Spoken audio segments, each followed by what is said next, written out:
পলকের একটু দেখা আরো একটু বেশি হলে ক্ষতি কি?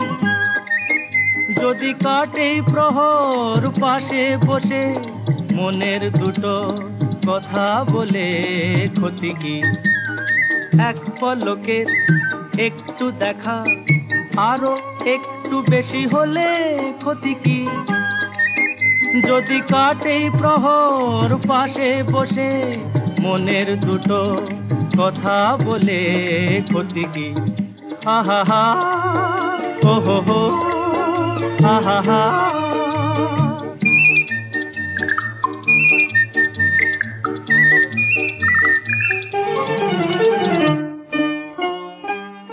মিষ্টি হাসির দুষ্টুমিতে ভালোই লাগে সাড়া দিতে, ওগো সাড়া দিতে।